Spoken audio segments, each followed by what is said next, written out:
Is it worth it?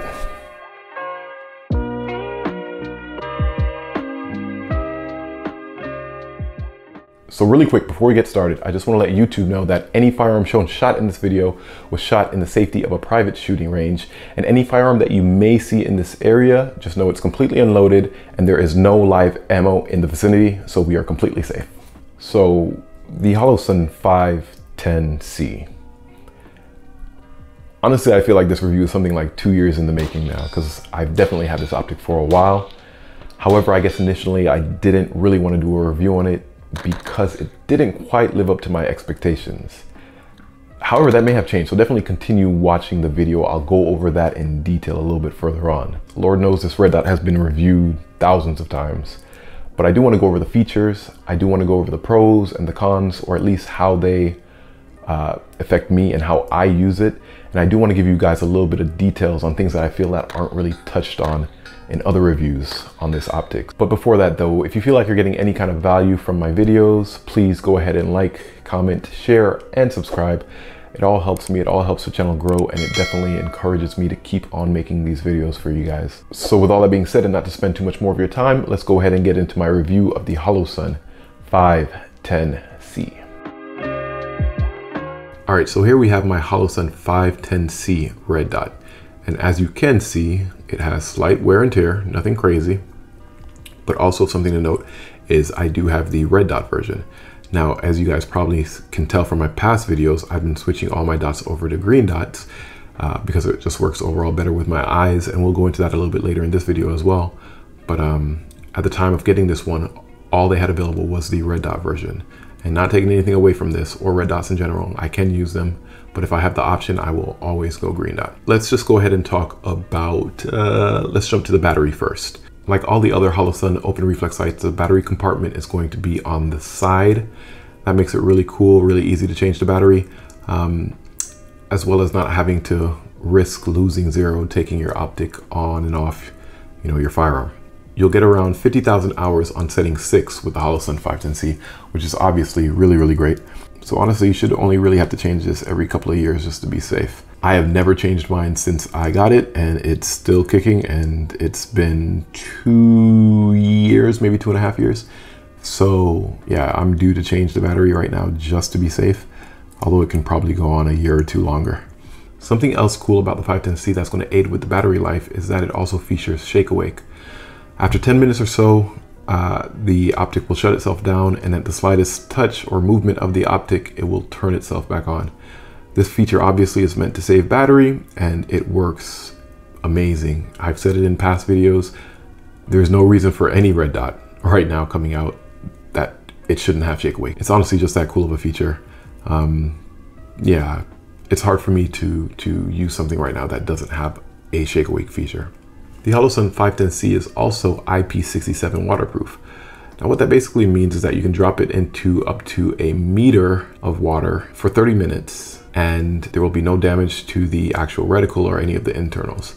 What you're also going to get with the Holosun 510c is this protective titanium shroud. As you can see, mine has a little bit of scuffs here and there, but just the durability of this thing is crazy. It does add to the weight, we'll get into that, but it's super worth it in my opinion. You're going to have 3 reticle choices when it comes to using the Holosun 510c. You can actually change them with the minus key right here by holding it, doing a long press. The reticles are going to be the dot, the 65 MOA ring, or the dot with the 65 MOA ring. Now previously in my 508T versus 507C video, I said that circular ring, just the ring that comes around the dot, is really good for certain uses. On the 508T, it's going to be a 32 MOA ring. On this 510c, it's going to be a 65 MOA ring. But they function pretty much the same, except for on this one, you can see it so much clearer, and it's definitely bigger with a bigger window. That would be great for something like a shotgun, for example, or in home defense quarters in general. There's no reason why that wouldn't be a great reticle, but like I said, it gets bashed. The ring in general gives you that confidence with speed. It allows you to feel like you're on target faster. And at close distances, you are on target faster. So at close distances, it's only advantageous. Whereas with the dot, a lot of times you feel like you have to be super meticulously on target, to the centimeter.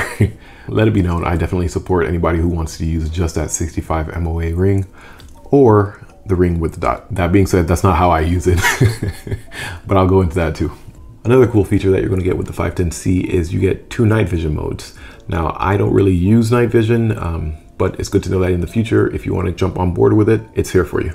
Something else to know about the 510c is that it is an absolute co-witness. Mine has the actual 510c riser in here, and it's very much so in demand, so to speak. And it's hard to grab one of these. So if you do see one of these and you want a lower thirds co-witness, then grab it right away. I think it's like something like 15 bucks, but it's definitely worth it. So mine actually rides just a little bit higher, which I do like. I don't have to press my cheek well down as much.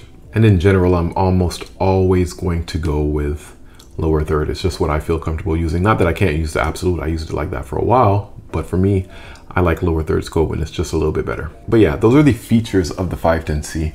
But let's go ahead and dive a little bit deeper into what I consider pros and cons, at least for the way I use it. Okay, so one of the main reasons why somebody would want to go with a open reflex sight on their rifle or pistol like this one instead of a smaller enclosed sight is this huge window. Let's be honest. Now there's nothing wrong with using an enclosed smaller window, but I try to make all of my firearms as easy to use as possible. And that just honestly adds to it for me. Target acquisition, as well as it being more of a rectangular than a circular viewing window. It just makes it easier overall.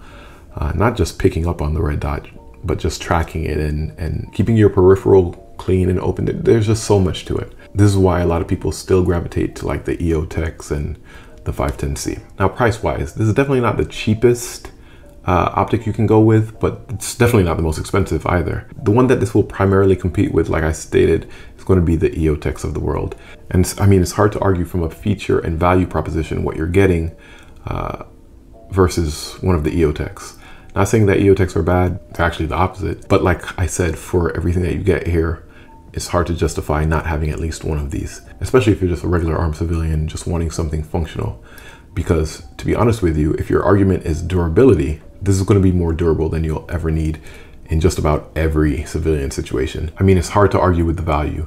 You get a titanium housing with the 50,000 hour battery life with the side tray for easy access. You get obviously you have the solar panel, you have the 3 reticle options, you have shake awake, you have the riser, you have the quick detach, it's waterproof.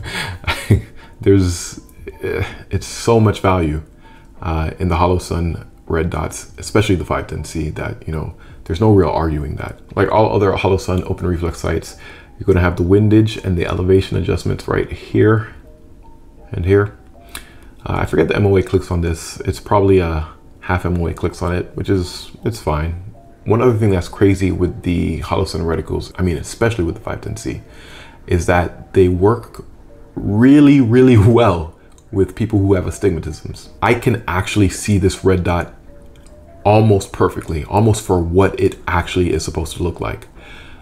Better so than the other ones that I have on my handgun. Not saying that those are bad, those are actually, I see those really well too. Better than I can see like RMRs, for example. But with this reticle and this red dot, I see this ridiculously clearly. I can only imagine what the green dot version would have been like, which I will have soon. So on to the cons. So obviously, like I said, we have a titanium housing and it's a bigger reticle overall. So unfortunately, one of the downsides is it's going to be a little bit heftier weight-wise than a lot of other optics. This one is pushing 4.94 ounces. Now, I'm going to be honest with you, for me, that's completely negligible. And the reason why is the pistol that I'm putting this on is pretty stripped down. Aside from a light, that's all that's really on it. So for my setup, weight-wise, I'm not adding anything crazy. Another con for me, like I stated, is that the green dot version of this is going to be fairly hard to get, or at least it goes fast. It's not so much a con on the optic itself, so take that for what you will. But for those who do have like an astigmatism, who prefer green dots, it's going to be a little bit harder to get the green dot version of this. And lastly, and the thing that I honestly hated the most about this, and yes, I use hated as a strong term, is the actual solar panel. Now I know that's crazy because that's obviously the reason that Holosun has become huge and everybody's expecting that to work the same way as it does on every other Holosun red dot. But this one is different. This one is very, very dim and directional. If you plan on using it indoors in automatic, it's probably not the greatest idea. Matter of fact, I'm going to go ahead and take off the slide off my Glock 45 since it has my 508T and my PPQ since it has my 507c Vulcan ACSS, just so we can see them and what I'm talking about in comparison.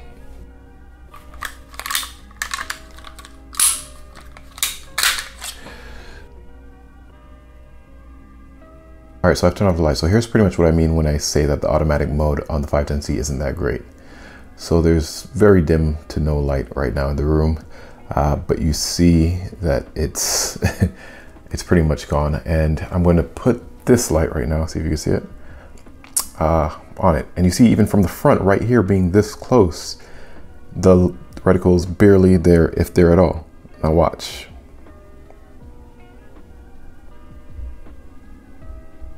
So that is kind of what I'm trying to explain. It's super directional, meaning it has to be right above in a home defense situation. Unless you're walking under a light, this is what's going to happen. Look how close this is. Right now it's on the side, but nothing. And then all of a sudden, there it is. Now, unless this is an issue with mine, this is not good, because it's not taking in ambient light. It's just taking in super directional light from right above it. As soon as you start to stray even a little bit off of it, it can't read the angles. All right, so here's my 508T. And as you can see by looking at it, it still has the functional reticle. The cool part about it is that it works properly, meaning that it's using battery power right now because there's not enough ambient light. But watch what slowly starts to happen once I add ambient light.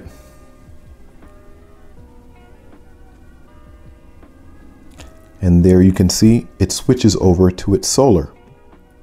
It doesn't matter the angle that it comes at, it can read it.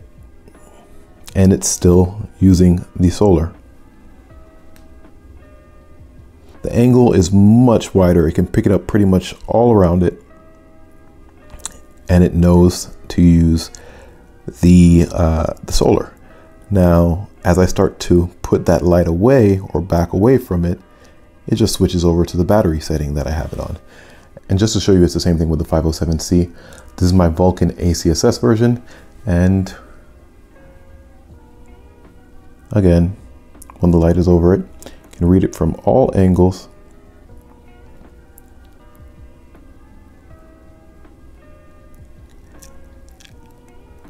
And it's going to be transitioning between battery and solar.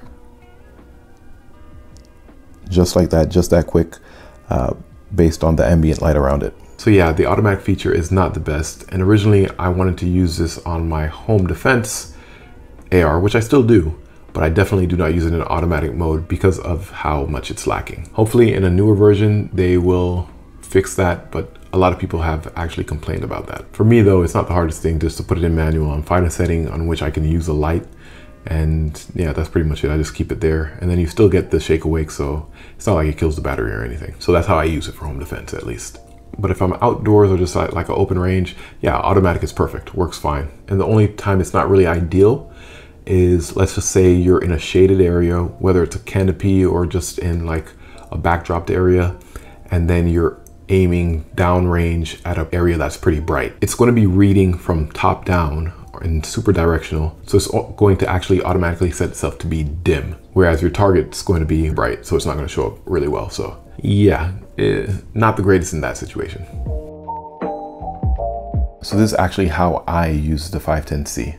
So although, like I said, I do like the ring and the dot setup on the 510c, most of the time this is however how I'm using it, with just the dot and my front sight flipped up. That puts the dot right above, so it's a lower third co-witness. It puts it right above my sight picture. And I use the back housing as the rear sight almost, you know, a large open rear sight. Whereas the way this is set up now, if let's just say the dot were to go down, I still have a really clean sight picture that I can use at close distances. Heck, I could use probably within 75 yards. Whereas if I flip up the back sight, it's much smaller and much more refined, but that's not the purpose of this gun. I don't need to shoot out past 100 yards. This is my home defense pistol, so this way allows me to have really good peripheral, really quick acquisition, and still be able to shoot if the dot goes down. And I know there's a few people, I think Mr. Guns and Gear actually has the same exact setup where he shoots red dots like this. And I mean, I agree 100%. It's really easy and it works, especially on an open reflex sight where you have the straight sights here to function as a rear sight rather than having the circle. The circle will still work, but it just doesn't look as clean as this. This is definitely by far the way that I shoot the fastest and most accurate with this optic. So that's it for the video, guys. I hope you guys enjoyed it, and more importantly, I hope you got value from it. If you guys want to continue to help me and this channel out, you can go ahead and use my affiliate links in the description below, or even better, like, comment, share, and subscribe, because a lot of you guys watch my videos and aren't subscribed. I still got love for you. I'll see you guys in the next one.